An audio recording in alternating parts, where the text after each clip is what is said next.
Hi, I'm Jamie Davidoff, founder and owner of Spark Success. I'm really passionate about helping leaders and organizations harness the passion of people to create organizational success. That creates a win-win for individuals and the organization. As a leadership coach and organizational culture consultant, I'd like to share tips with you through these videos, and today's topic is on influence. Many of my clients are looking to increase their influence so they can get their ideas heard and implemented within their organization.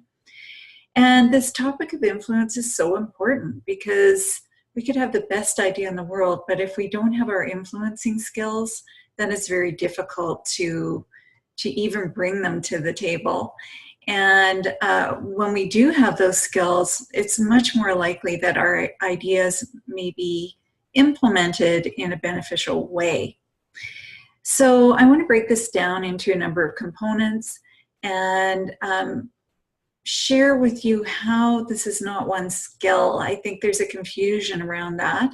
I think people think influencing is a skill, when in fact it is many skills that can be learned over time and can be learned in a step-by-step manner. So there's 6 points that I want to make here. First is to really remember that our ideas are heard when we have built trust and rapport with people. What I mean by this is that we build genuine relationships on an ongoing basis with people.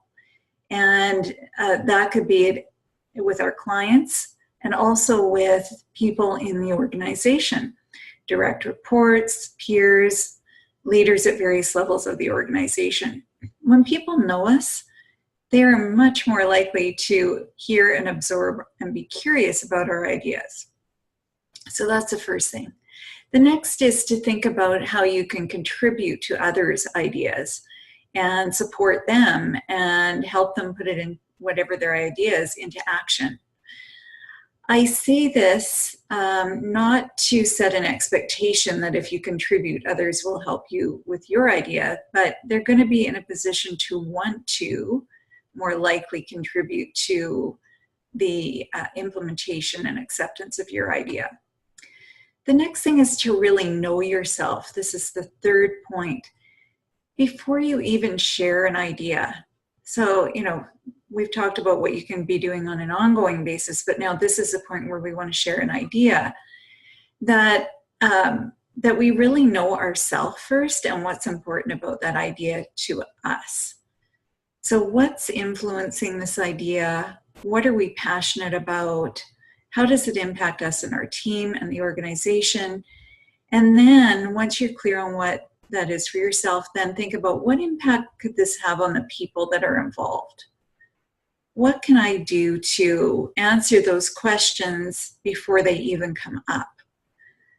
And then thirdly, really understand what might trigger you in sharing your idea. If you're not used to sharing your ideas, that can be a very vulnerable thing to do. So getting clear on what might trigger you when you're sharing your idea, whether it's one-on-one initially with somebody or in a group, it's important to understand, for example, somebody might really throw you a hard question about your idea. Some people, when they're not used to sharing ideas, might take this defensively.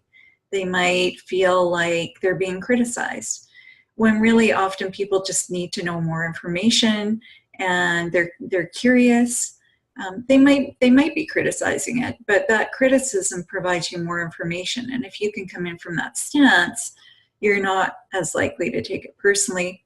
And then also, if you know what could trigger you, you can figure out ideas about how to handle that in the moment. Next is to be really clear. Before you bring this to the table, be very, very clear. What is this idea about? How is it going to impact the organization? How is it going to impact the people? What are the benefits? What are some of the concerns? There's always some sort of concern with a new idea, even if it's just a matter that it's going to create change. So being able to think that through ahead of time and provide some sense of how that could be resolved. And then provide evidence for why this idea will work. So do your research. And then fifthly, really take a consultative approach. I really encourage people to go in not as the expert around this idea, but really having done the research, but then being open to other people's questions, ideas.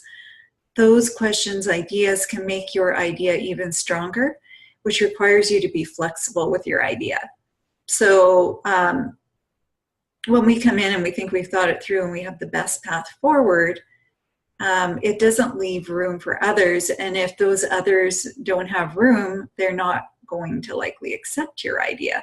So this is really about consulting with them, sharing your idea, asking what they think, really listening and asking questions of them and being curious so that you can garner more information to really make your idea something that's very worthwhile to everybody involved.